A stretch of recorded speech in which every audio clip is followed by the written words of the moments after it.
الحمد للہ رب العالمین، الصلاۃ والسلام علی خاتم النبیین وعلی آلہ وصحبہ اجمعین، اما بعد فاعوذ باللہ من الشیطان الرجیم، بسم اللہ الرحمن الرحیم۔ قال اللہ تعالی فی سورۃ النساء والذین ينفقون اموالهم رئاء الناس ولا يؤمنون باللہ ولا بالیوم الآخر ومن یکن الشیطان له قرینا فساء قرینا۔ ترجمہ: اور خرچ بھی کریں تو خدا کے لیے نہیں بلکہ لوگوں کو دکھانے کو، اور ایمان نہ خدا پر لائیں اور نہ روز آخرت پر۔ ایسے لوگوں کو ساتھی شیطان ہے، اور جس کا ساتھی شیطان ہوا تو کچھ شک نہیں وہ برا ساتھی ہے۔ پچھلی آیت میں جن لوگوں کے بارے میں ذکر ہوا کہ جو بخل کرتے ہیں اور لوگوں کو بھی بخل سکھاتے ہیں اور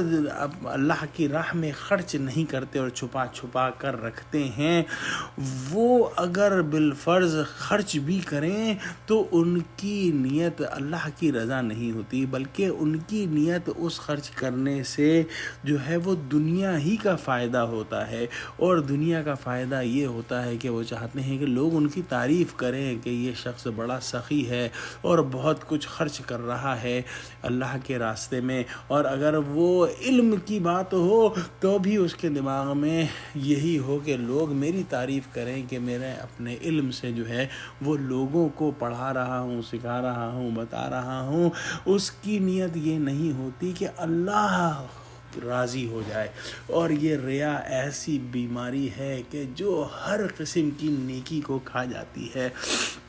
یہ لوگ خود پسند متکبر ہیں، اور یہ وہ لوگ ہیں کہ اپنا مال لوگوں کو دکھانے کو ہی خرچ کرتے ہیں، یعنی اللہ کے لیے خرچ کرنے میں تو خود بھی بخل کرتے ہیں اور دوسروں کو بھی بخل کی ترغیب دیتے ہیں، لیکن لوگوں کے دکھانے کو اپنا مال خرچ کرتے رہتے ہیں تاکہ ان کو مزید دنیا ملے، مزید دنیا کی جو ہے ان کو تعریف حاصل ہو۔ ان لوگوں کو نہ اللہ پر ایمان ہے، نہ قیامت کے دن پر، اور حصول رضائے حق تعالی اور تحصیل و ثواب اخروی ان کو مقصود ہی نہیں۔ اور اللہ کے یہاں مقبول اور پسندیدہ یہ ہے کہ ان حقداروں کو مال دیا جائے جن کا اول ذکر اوپر ہو چکا ہے، اور دینے میں صرف ایک ہی مقصد ہو کہ اللہ کی خوشنودی حاصل ہو اور آخرت کے ثواب کی توقع ہو۔ اسے معلوم ہوا کہ گیا کہ اللہ کی راہ میں جیسا بخل کرنا برا ہے، ویسا ہی لوگوں کو دکھانے کو خرچ کرنا برا ہے،